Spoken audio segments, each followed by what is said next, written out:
Have a listen to this. The Spurs boss, Ange Postecoglou, he's been speaking to the media ahead of his side's match against Nottingham Forest. It's tomorrow and it's live and exclusive on talkSPORT from 8 p.m. He said he's worried that injuries could have a negative effect on a busy period for his side. We've still got 8 guys out. At least 7 of them won't be back for at least a little while. You know, you're left with a fairly thin squad where you can't rotate players. You're going to have to ask. And the way we play is fairly physically and sort of mentally demanding. So, but our guys have been pretty good so far, showing resilience through that, and we'll have to keep doing that.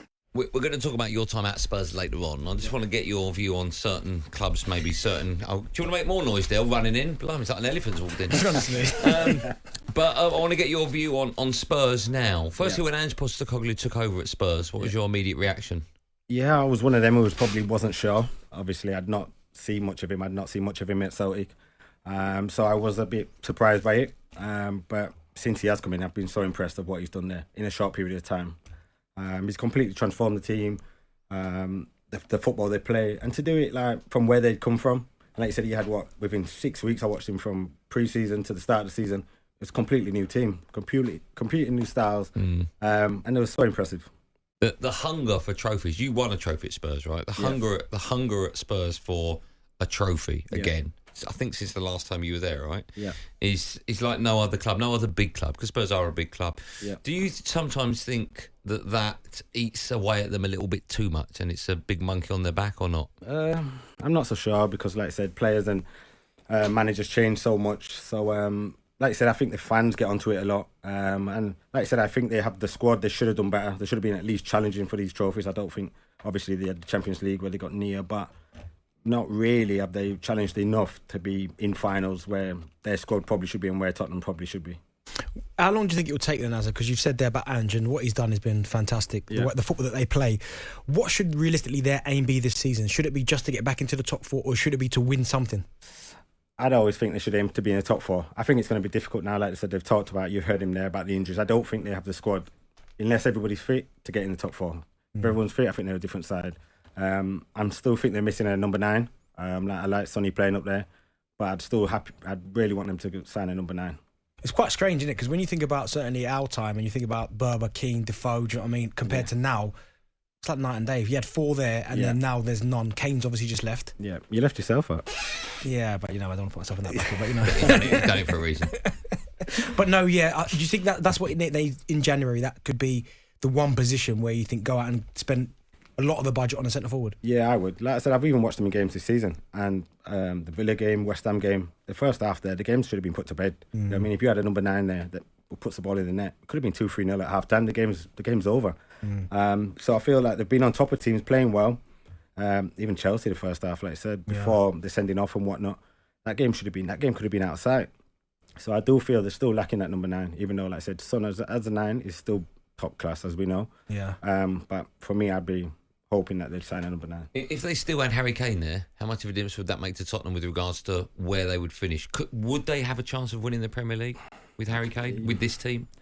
I think they'd be right up there. Like I said, if they could keep everyone fit. Like I said, I don't think the squad is strong enough. Like I said, but with Harry Kane playing down the middle there, with the chances they're creating, I think Spurs would be comfortably in the top 4 right now and be right there and about, like I said, without the injuries they've had. Andy, let me ask you a question. Do you think that... you. Please call me Ange. Yeah, I thought it said Ange. But when you look at that Pochettino team with Kane, and I think they finished 2nd or 3rd. Yeah, like Toby Alderweireld and Vertonghen. That team is better than this team? Yes, without that. What, the team that got to the final of the Champions League? Yeah, that team. Yeah, I think that's a much better team. Yeah, I think it's better as well. Yeah, because the only reason I said it, because you said about could they be challenging for the top 4 or winning finals and stuff, but you look at that team who couldn't do it, win the Premier League, and that team was better than this team. That's a good point. Yeah. That's a good point. I suppose I've got quite a few mates that are Spurs fans. He's a Spurs fan, do you know that? I'm not a Spurs fan. I don't know why he says that. Because you are. Why don't you go back to Sporting Fulham? And they say that they are a number 9 away from challenging. I think maybe pushing it a little bit too far by saying possibly winning the Premier League. But from Tottenham's perspective, and going back to what we're talking about, winning the trophies and so on, what do you think is the most important thing for them this season? Is it to get back into the top 4, or is it to get a trophy in the cabinet? For me, it'd be top 4. I think Champions League football is where that club needs to be. Don't get me wrong, I know some of the fans would definitely be saying, listen, we'll take a trophy all day. But for me, being a player there, I think it'd be much better for the team and for the squad to be back in the Champions League. Okay, apart from number 9, where else do they need to strengthen? Do you think that their 1 to 11 is pretty much decent and it's just to do with depth? Because you look at Bennett's team, he claims to be an Arsenal fan, but we know he's a Chelsea fan. Yeah. But their 1 to 12, if you like, 'cause they've got 2 goalkeepers, but their 1 to 12 is pretty decent. But as soon as they get an injury, certainly sort of in the midfield and attack, things start to go a little bit sour for them. So do you think it's the same with Tottenham, that it's just about depth for them to compete? Yeah, I think it's completely depth. Like I said, I do believe they still need a number 9. But as a squad as a whole, with the 11, like I said, if everybody's fit, I think that team can challenge. Well, definitely get top 4 if they didn't have the injuries. Can I ask, sorry, when you say top 4, if you were to name the top 4 now, do you think we'll finish the season? What do you think it would be? So it'll obviously be Liverpool, Man City. Yeah. You putting Arsenal in there? Yeah. Okay, so you've got 1 left. Yeah. So at the moment you've got Newcastle flying, you've got Aston Villa that's flying. what I mean. I think a team like Villa could nick it. Like I said, Newcastle, to fair now, coming out of Europe, that might save them. Like I said, they may be able to challenge again because the injuries has really hurt them. Yeah. Interesting, you not mentioned Man United there. I don't think Man United are going to be there. I'm watching them this season and I really don't. I know they're your team and that, but yeah, I don't think they're going to be there. I think the same for them. I think coming out of Europe gives them a better chance. But I still don't think they're going to make top 4. Okay, well, no one asked you anyway. So just from Spurs' perspective, and Ange, what do you think his ceiling is? Do you think he could go right to the very top? You've only seen a short stint of Ange at Tottenham, but do you think he could go right to the very top?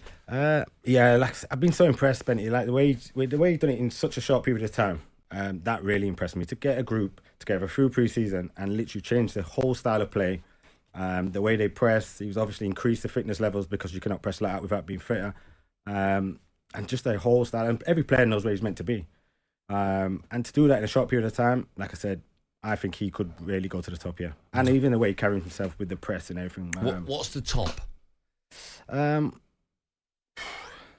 Yeah, what is the top? A good question. But I do. Because it's so difficult, right? Because there's only one Premier League winner every year. Yeah. It's Manchester City. And if it's not City, it might be Liverpool. And if it's not them, it might be Arsenal. Yeah. So what, for a club like Spurs, realistically, what is the top for them? Yeah, well, like I said, top 4 is definitely where they should be aiming this season. But like I said, with the right signings now, like I said, City are such a juggernaut. It's so difficult to see them slipping off because each time they can just go and replace players, which they are doing, and bringing in so much quality each season.